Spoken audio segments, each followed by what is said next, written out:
Hello, everyone, and welcome back for another episode of the Outdoor Adventure Series podcast. The Outdoor Adventure Series celebrates individuals and families, businesses, and organizations that seek out and promote the exploration, stewardship, conservation, access, and enjoyment of the great outdoors. In this episode, we continue our celebration of the National Marine Sanctuary's 50th year of ocean conservation and stewardship. Our guest today on the Outdoor Adventure Series is Jeff Gray. Jeff is the superintendent at the Thunder Bay National Marine Sanctuary, an underwater museum in a section of Lake Huron. Now, nestled up against the shores of northeastern Michigan are nearly 100 known shipwrecks. Rumor has it they just found a new one. Now, these shipwrecks tell the story of the Great Lakes maritime history. And Jeff, I'm so glad you're on the Outdoor Adventure Series podcast to help celebrate the National Marine Sanctuaries and to share about the Thunder Bay National Marine Sanctuary. Thank you. Well, it's an honor to be here, and thank you for having us. And we're hoping we can share a little bit about the Great Lakes and just how spectacular they are and the history that's hidden below those waves. Fantastic. Now, what I like to do before we really dive into the sanctuary itself is to get a little bit of a background from my guest.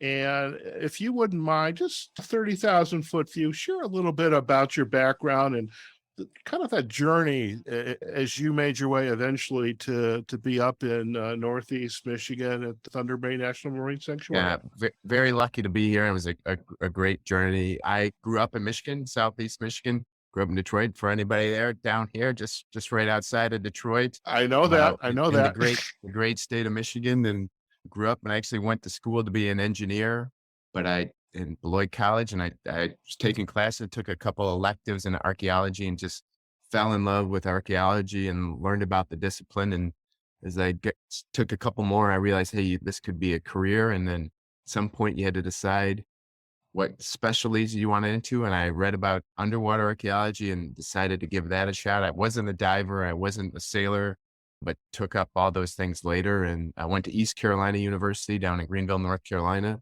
got a master's degree in maritime history and underwater archaeology. But I love history. I love archaeology. I love the Great Lakes. And I looked for a way to put those things together. And I got fortunate to be some people that mentored me in Wisconsin and worked for the state of Wisconsin for about 6 years as the state underwater archaeologist, and came to work here in Alpena in 2002. So just a little over 20 years ago, I walked through the doors of the sanctuary for the first time. So that is fantastic. And I'd like to, if we could, just circle back and unpack a little bit.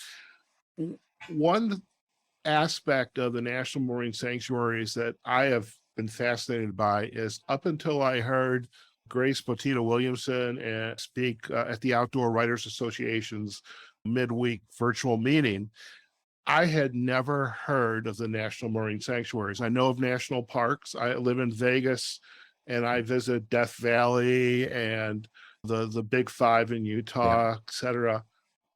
I never knew there were National Marine Sanctuaries. And so that for me is really an eye opener. And then when I saw the grand map of the sanctuaries, I was like, wait a minute, Thunder Bay. I know where Thunder Bay is. Right in the middle. Right in the middle. And it's like, and now you've now introduced this aspect of archaeology. When I think of archaeology, probably like a lot of people, we think of Indiana Jones. He kind of made it kind of in vogue. Now, you don't wear a hat like his, do you? Underwater whip. We had underwater whips, the hat, everything. So, yeah. All right. I love it. We're going to need some photos for our website. But talk to us a little bit about what is underwater archaeology? What's the premise and the discipline behind it? Yeah. So, basically, it's just another way of studying the past. If we think of history, as we learn about the past through the written word, archaeology, we do it through artifacts and archaeological sites and the physical record left behind by people.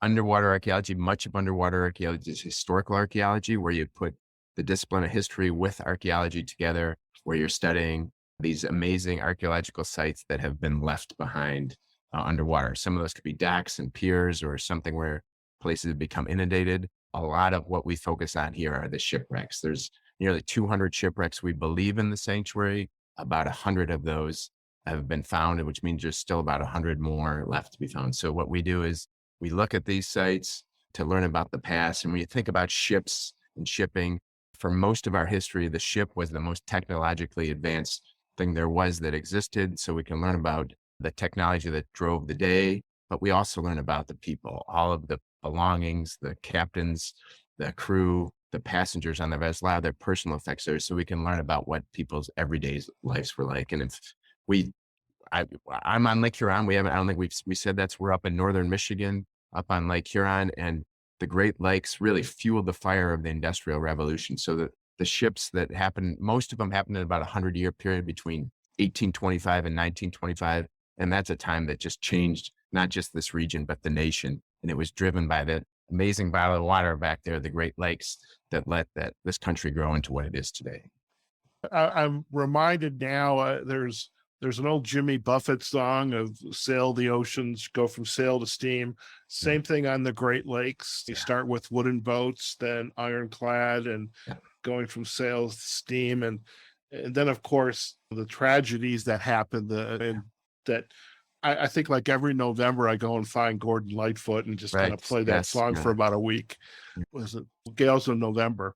Yeah. And as an archaeologist and being interested in the maritime aspect of it, obviously there are scientists out there, scientists who, besides the fact they're pretty capable divers, what are they actually going down to explore when they are, perhaps a shipwreck has been discovered? Okay, like you said, there's 100 known ones, perhaps a new one was just discovered. But when they get down there, what are they looking at? What are the things? I mean, I imagine there's a group of scientists, not just one. Yep. What are some of the things that are being looked at, cataloged? Are you bringing artifacts up to study them? What are some of those activities? That's an awesome question. And it's really, every researcher has a different angle they're looking at. And the river behind you in the image, that's our building there. That's the Thunder Bay River. In 1870, that river would have been lined with schooners and steamers, and like that. It was so much a part of what we're doing. And what in the history part, the archaeology part, we're trying to learn about that time period, better understand it. And so some researchers may be going down to learn about why the vessel sank. Some may be looking at studying the ship construction of a type of vessel. They want to learn about that type. We've had some researchers that are looking at the cargo or grain to try to do DNA studies for something that's not really anything to do with the shipping, but this is a sample from 1870 sitting there. We have a team here right now from across the country that's looking at some of our deep water wrecks from about 170 to 300 feet of water, where they're actually going and they're doing DNA sampling. They're going to see if they can find any remnants of those that lost their life on the vessel. And they're doing that to help with Department of Defense work, trying to recover lost sailors out in other places, and they're doing as the testing. So some are doing testing technologies, some are deep in the history and the archaeology of a ship. Others are looking at what's going on in the Great Lakes. And what we do here is we try to coordinate those. We make it as easy as possible for people to come here and study these ships. But the reason we want that is so people can enjoy them. Our job, our real job here is to protect the Great Lakes and the rich history that's lying below the lakes. And we do that by better understanding them. And if we can attract scientists from around the world to come here, that helps us do our job. Fantastic. Now, 20 years at Thunder Bay National Marine Sanctuary, and before it became a sanctuary or a named sanctuary, as a superintendent, what are some of the roles and responsibilities you have in the day-to-day work? Yeah. And so you talked about national parks in the beginning, and it's an easy way to think about marine sanctuaries. We're a national park run by a different part of the government, but we protect America's ocean and Great Lakes treasures. And so what makes this place special is that incredible collection of shipwrecks. And so we work to protect the Great Lakes and their rich history. Hopefully I say that over and over again. And we do that really through a few different ways. Research and monitoring, we talked about that. We need to know where these sites are. We need to understand how they're changing over time. Education and outreach, that is a huge component of what we do. And hopefully we'll have some time to talk about that. That building behind you is our visitor center, where you get about 100,000 people that come through here to learn about this place, learn how they can better protect the Great Lakes, and then our resource protection programs. And when you introduce what the reason for your podcast, you talked about stewardship and conservation and access. All of those things are what we do. We're trying to give people better access to these sites. We 1000% believe that the best way to protect these sites is to get people that care about them. The best way to get people to care about them is get them out and have them experience, but make sure they do it in a way so the next generation of divers can visit them the same way we do today. It's fantastic. The work at the sanctuary. So you've got an educational component. You have a component that attracts visitors. Yeah. How do you accomplish that as a sanctuary? What are some of the methods you're using to bring people into Northeast Michigan? And I have to share, my brother-in-law is from Alpena. I won't share his name, but let me just say there's a lot of them. Okay. They're married and then some. And I remember Alpena was a mill town at one point. There was a paper mill, and the paper mill went goodbye. How are you attracting folks, visitors, new residents? Or let me rephrase this. How is the sanctuary one of the tactics or aspects of why people want to come up to Northeast Michigan and visit the National Marine Sanctuary there? I mean, what are some of those activities? Yeah, well, and one, we come back to that one because I'll talk more general, but that building you see behind us, that blue building that's painted with the NOAA logo in it, and that giant 80-foot diameter tank behind there, Yeah. and that other blue building, those were all part of the paper mill. We're actually on this mill that we've took over part of that property, that we reinvigorated that property. wow. It was an Really? abandoned industrial property, and with some private developers and cities, we'd moved into that and made what an area of this amazing river never had access to. Now it is complete public access to it. So if I think, and I hopefully will use the word we a lot. And when I use we, I don't just mean people that work for me that work in this building, because every single thing we have done has been a partnership, a collaboration with community members, volunteers, other nonprofits, other agencies. So I'm going to use the word we, and NOAA is not taking credit. It's the CVB, it's the mayor, it's all of these groups. And I think what the sanctuary has enabled to happen is really using conservation, preservation, recreation as a way to improve not just the economy of an area, but the quality of life of the area. And so we try to think in everything we do, it's not just for the visitors. What's good for residents is also good for the visitors. And so the programs that we try to develop, the enhancements to the community we do, we always try to think of the community first, and then that will help attract the tourism and new people that want to live here, frankly. And and when I travel, if you go to a great place that you enjoy visiting, you usually think this would be a great place to live. And that's kind of how we've tried to have our mindset for our marketing, our branding that we do. The community has adopted, it used to be the brand of the community was a warm and friendly port.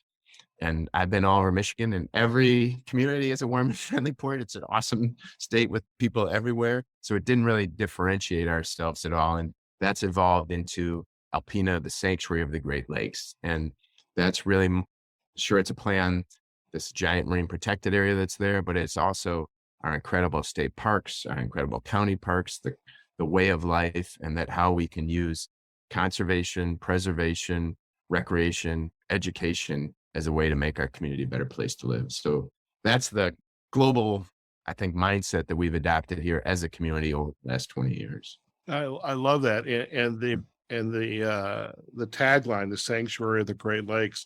Yeah. I'm not going to tangent into some projects that I'm working on, but I totally get that. I mean, you could put it on your t-shirt, Yeah. on a mug, on a On flag. a water tower right out that window there.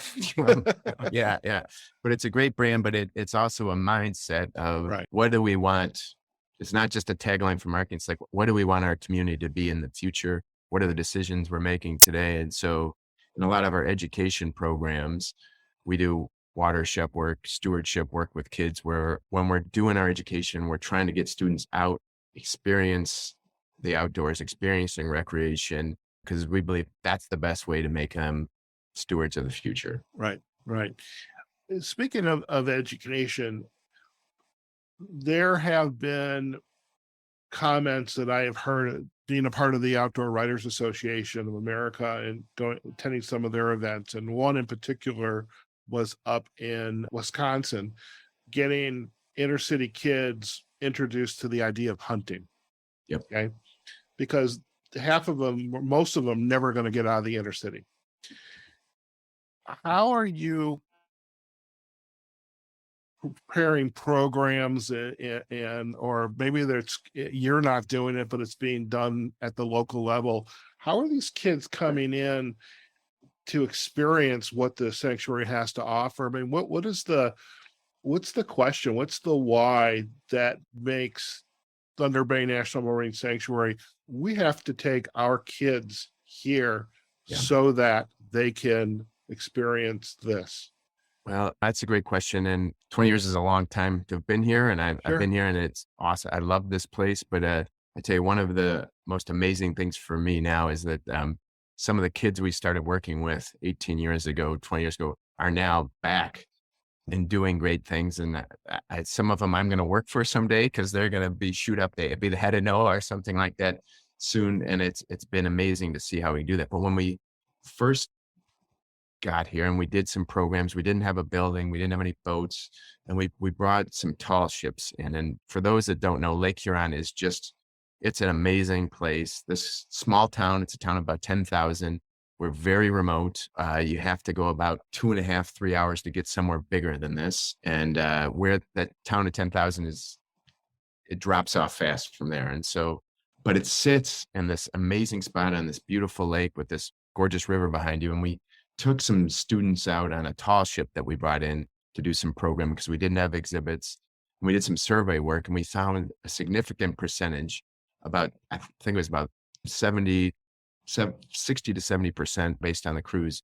The kids had never been on Lake Huron before. They grew up on the shores. They gone swimming and stuff like that, but never really a full thing. And then we did some groups with adults and we saw a similar thing. And it became clear to us, like, if you want to get something, to protect something, you need to get people access to it. So our key has been the building and the exhibits, and hopefully we'll be able to show some pictures on your website. We have awesome exhibits, but the goal of this place is to get you out in the sanctuary, and we want to get the kids in the sanctuary. And so we've done some cool most of our education and recreational programs start in that building, but the goal is to get them next to the water, on the water, in the water, or sometimes even under the water, because we think that's going to create that real connection and that lifelong love for stewardship. But also what this is about, right, is recreation. Well, who are the best stewards of the environment? Those are the people that recreate in it. And that recreation can help not just the stewardship, but can help the economy of the community. And so we hope that all builds on one another. Excellent. Now, you actually raised a couple points about the goals of getting the kids, the adults doing something. There's a lot of different ways we can take advantage of the Thunder Bay National Marine Sanctuary. Can we kind of, for our listeners, describe what some of those activities are? Let's start from the shore and work our way out. Yeah. Again, Lake Huron is just an amazing lake and a natural resource, one of the nation's most important resources, and that where we are in this area of Northeast Michigan, it is amazingly undeveloped. So we're super fortunate to have great state parks, public land all around us. So it is easy to get to the shores and see these undeveloped shorelines and just, one, see this amazing body of water, but then two, the natural environment that surrounds that and the wildlife associated with that. As we get into the shipwreck side of it, which even though that's what we're in charge of, we want people to enjoy the natural resource side as much. And we really do a lot of work on that as well. Shipwrecks happen everywhere, right? There's 200 that are scattered over this. So some of them are in extremely shallow water. They happen in shallow water, and the ice and wind and waves over time keep pushing those wrecks shallow water. Some are even on the beach where you can walk around a section of wreck and see them there. But then some are you can wade out to and see these sites. Some are amazing kayak sites, paddleboarding sites where you can crystal clear water here and see them. We have a glass bottom boat that operates out of right behind the building in the background there that's run by nonprofit that works with us that takes students out and takes visitors out in the summer, and you can experience these shipwrecks without getting wet. That experience of people going out on that boat and seeing these wrecks has increased the amount of people that want to snorkel or dive or snorkel or kayak or paddleboard, go visit these sites without a tank on your back. But then, of course, to me, the best experience is the diving. We have some of the best shipwreck diving in the entire world.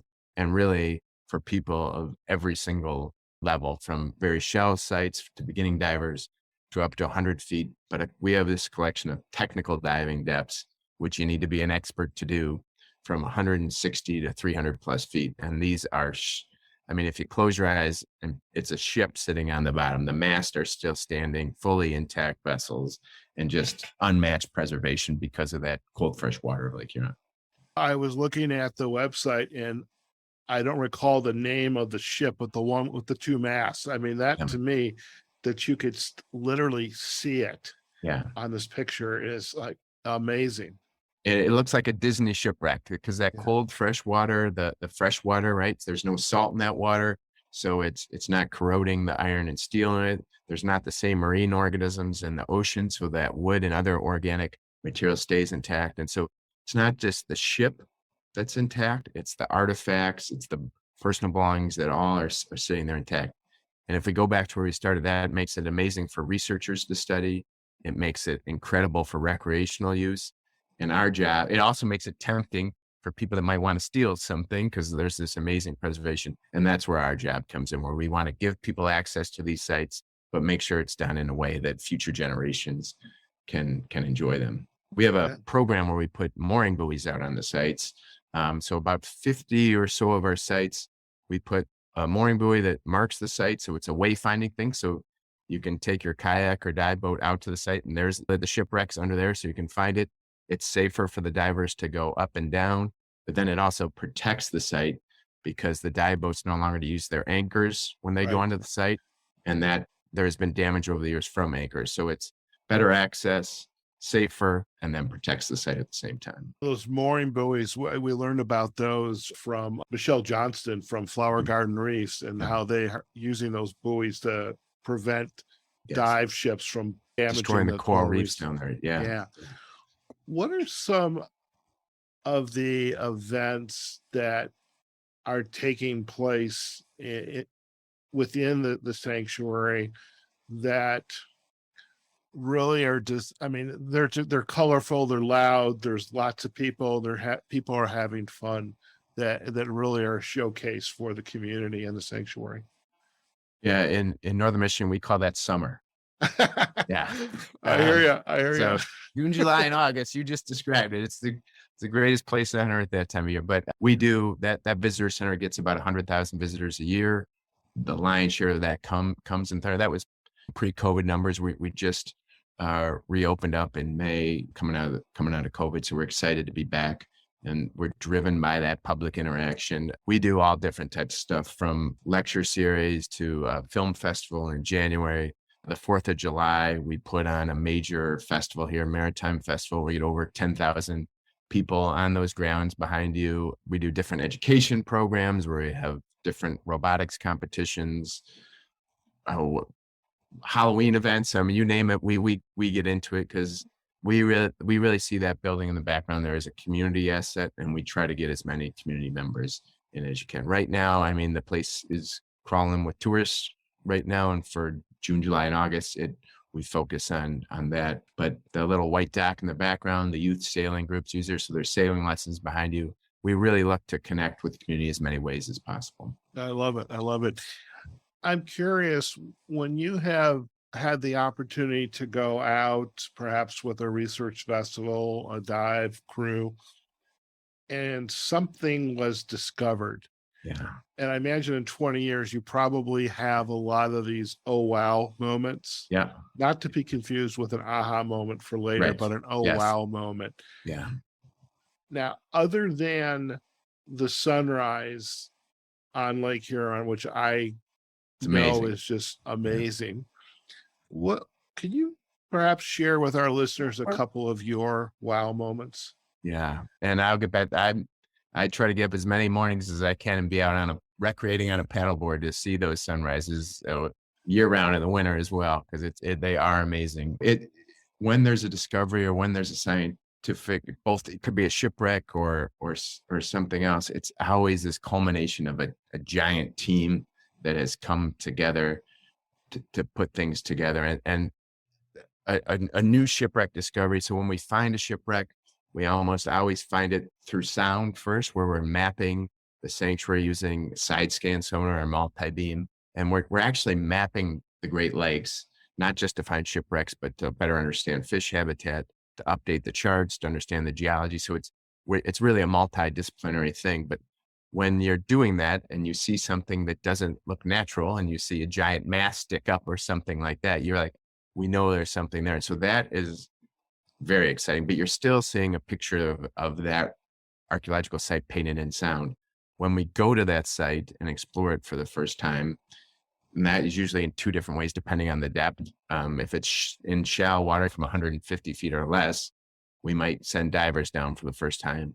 But when they're in deep water, we take a remotely operated vehicle. These underwater robots go down to explore it. And in either of those cases, something's there, but you don't know what it is. And when you're sitting watching that monitor like we're doing there, and like it's the darkness, and a ship all of a sudden appears that no one else has seen for 100 years, 150 years, it's your heart's racing. It's exciting. You don't know what you're going to find. And it just blows you away.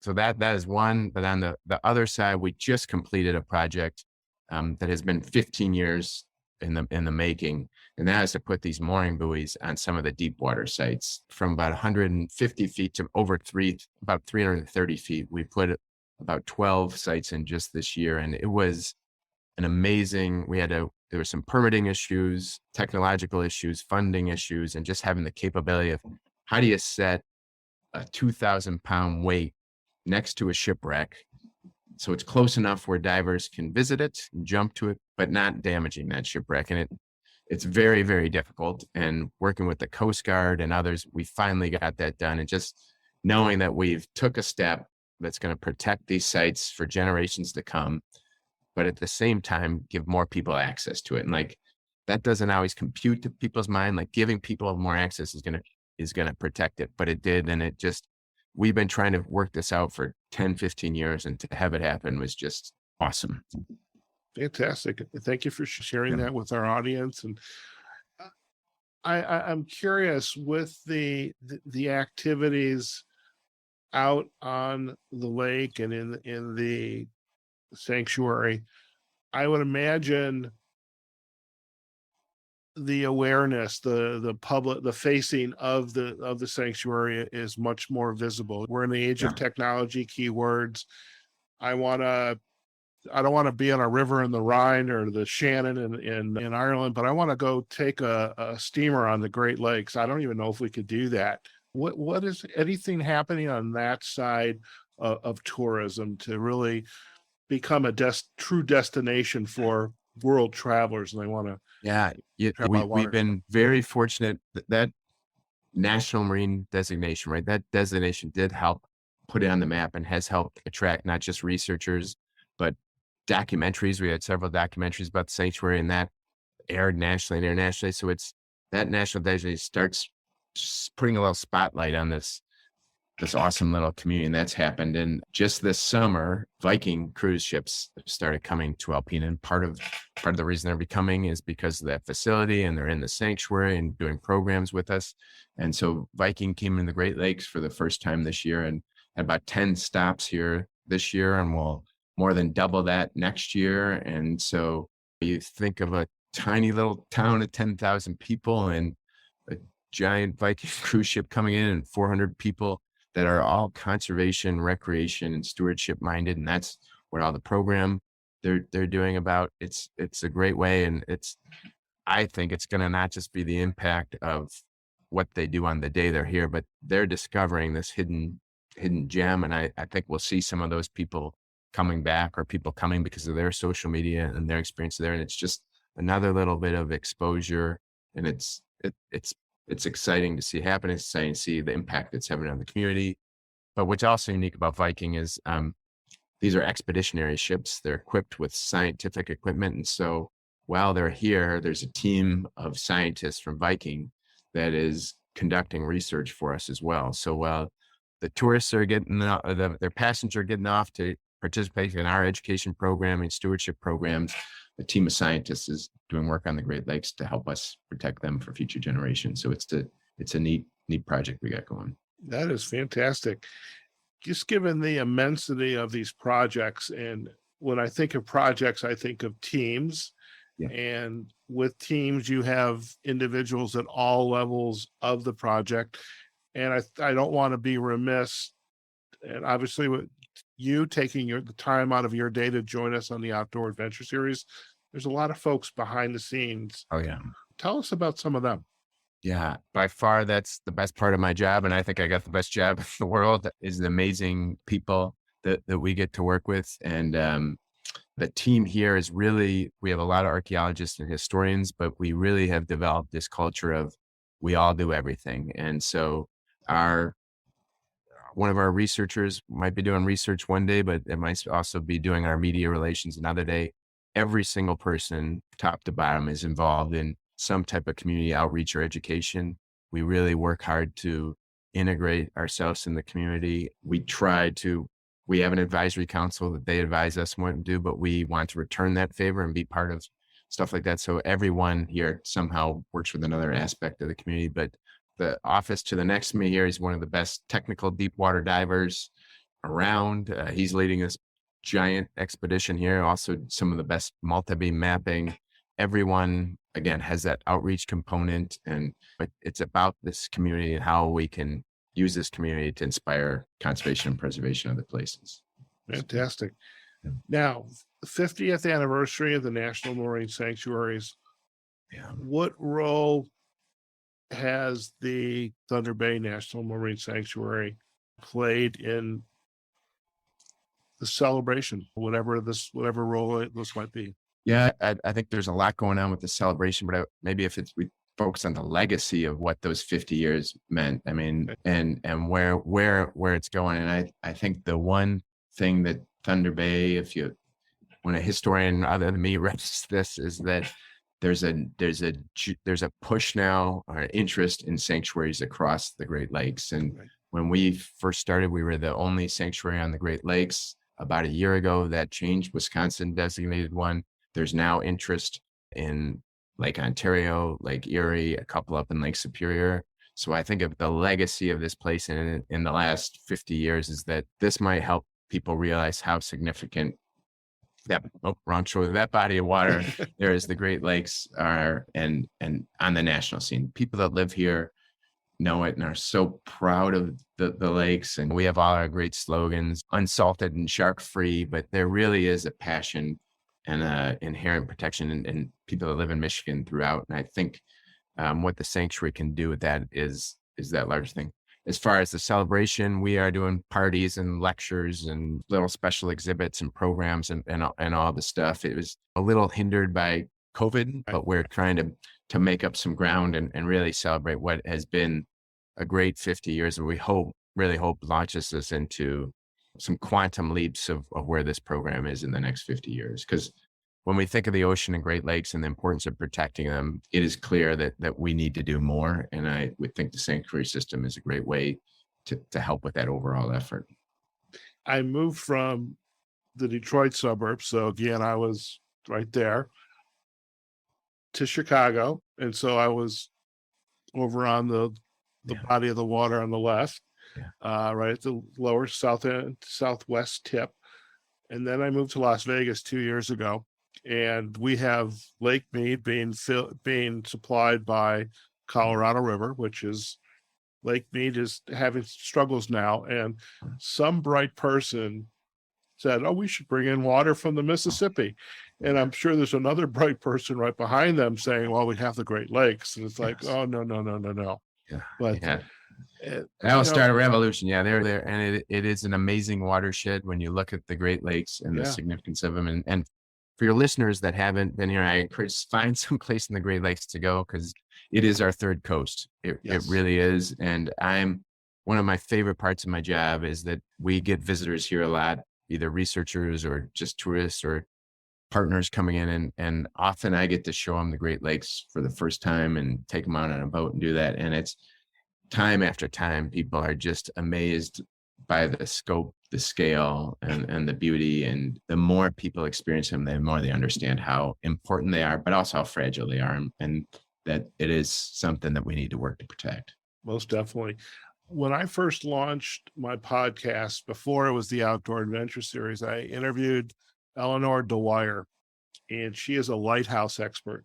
Okay. And I know, again, given the nature of the Great Lakes and the bodies of water, there are lighthouses all around the Great Lakes. Yeah. And I'm thinking that would be a cool visit to just Yeah.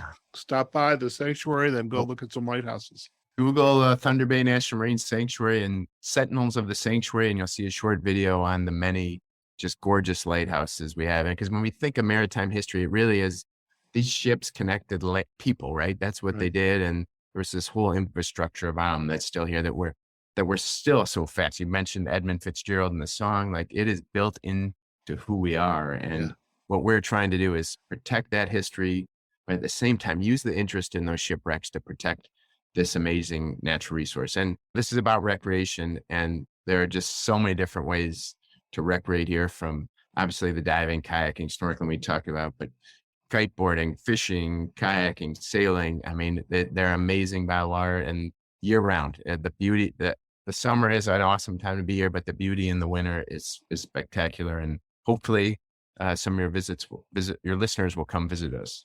Well, I will probably be leading the charge. Yeah. I'm curious, your outdoor activities, I know you mentioned paddleboarding, sunrises. What is your go-to recreation activity of choice? Yeah, if you say means one, I have a hard time. I'm streaky, but Okay. I love paddleboarding, and I do it year round. I'll do it out in the ice if you can break the ice and get out there. I try to do as much as I can. Mountain biking has become a new thing for me, where I'm working to do more of that. And then of course, diving and snorkeling.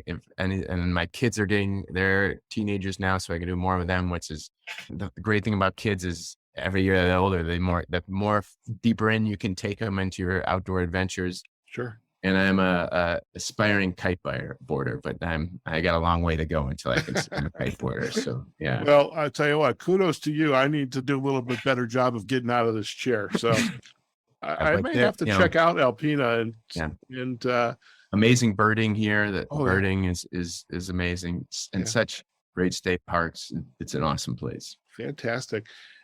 Jeff, before we head out, I have two segments in our features in the Outdoor Adventure Series. One is the aha moment. It's an opportunity for our guests to share, perhaps in a rear view mirror sort of way, when they realized, oh my God, I get to do this, or I'm so glad I did this. What would be your aha moment? Just looking back at your career, 20 some years at the sanctuary, what you get to do.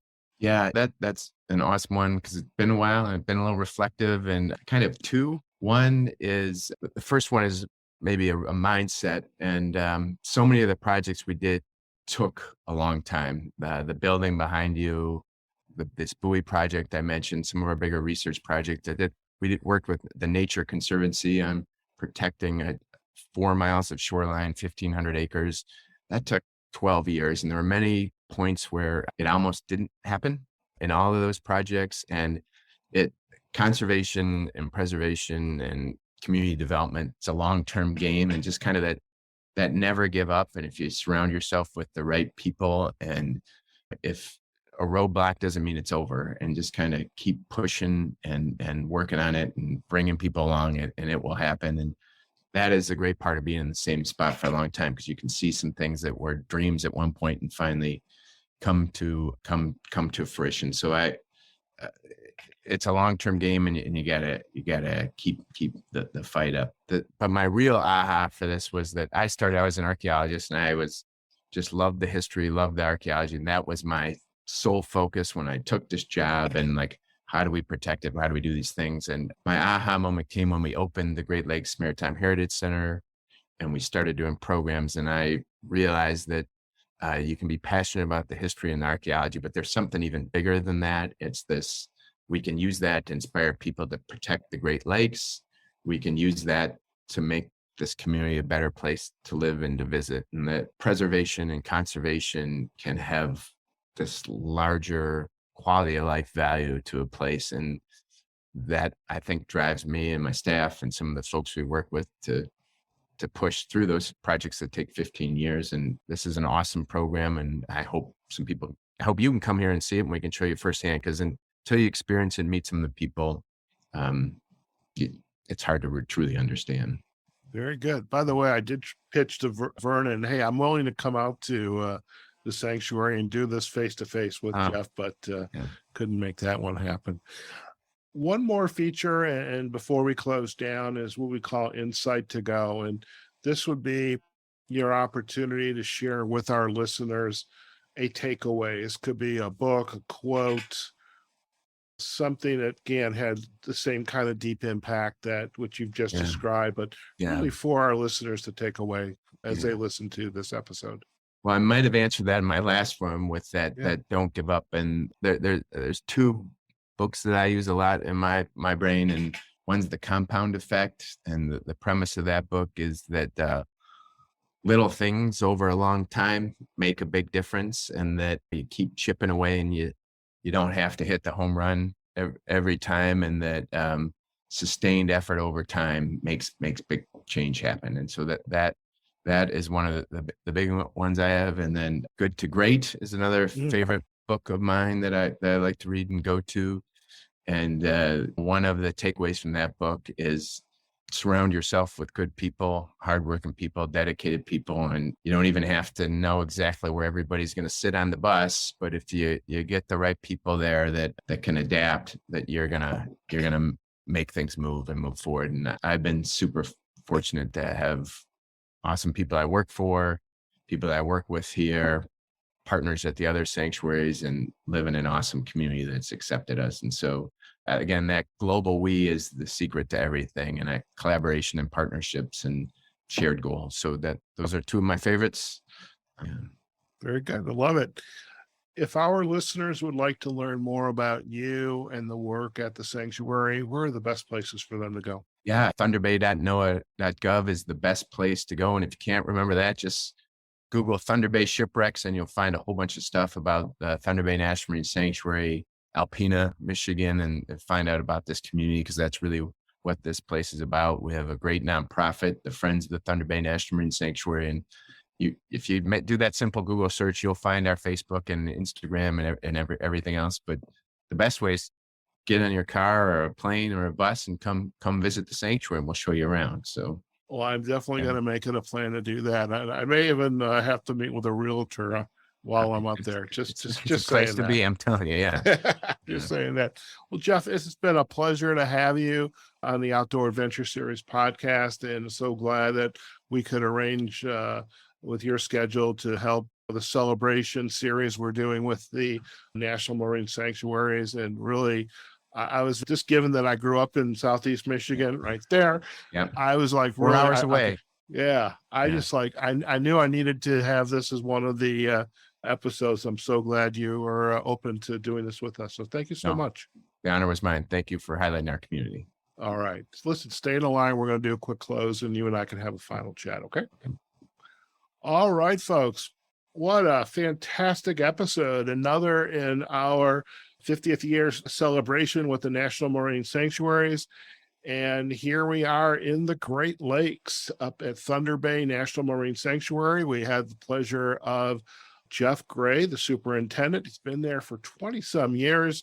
Join us on today's episode and really to share just the big picture. And we kind of drilled down into some very specific activities and initiatives. And really, if you're not interested in coming out and learning more about the marine sanctuary system, but especially up here in the Great Lakes and its maritime history, just the shipwrecks. I mean, growing up in Michigan, I knew of shipwrecks. I know we studied those in school, and now realizing, wow, up in Alpena, Northeast Michigan, I mean, that's really, it's my backyard in a way. But just a wonderful congruence of service to history, to the archaeology, to the maritime, and also to the community, because this sanctuary and the community have such an intertwined and collaborative impact with each other. And it's really phenomenal to see that. And we're so glad we were able to have Jeff on the show to explore that with us. Now, I do want to make sure you go out to the NOAA Thunder Bay National Marine Sanctuary. So that's thunderbay.noaa.gov. We're going to provide some of the other backlinks that he had mentioned. Shipwrecks, we've got the Sanctuary Foundation will provide those backlinks as well. And also the Thunder Bay Shipwrecks, they do have a Facebook site, and there's also a site on Twitter. So we're going to provide that as well. As for us, you can find this episode on the outdooradventureseries.com. We're going to share some really cool pictures on our website with the show notes, and you can listen to the episode there, or you can go out to any one of the major podcasting platforms, and you can also find us on our Facebook and our LinkedIn pages. Okay, folks, again, I hope you enjoyed this podcast. This is Howard Fox, and again, I want to thank the NOAA Office of the National Marine Sanctuaries, especially Vernon Smith, for helping to coordinate these wonderful episodes. Until then, wherever you are, whatever you're doing, go out there, have a phenomenal day, and we will see you on a future episode of the Outdoor Adventure Series podcast. Take care now.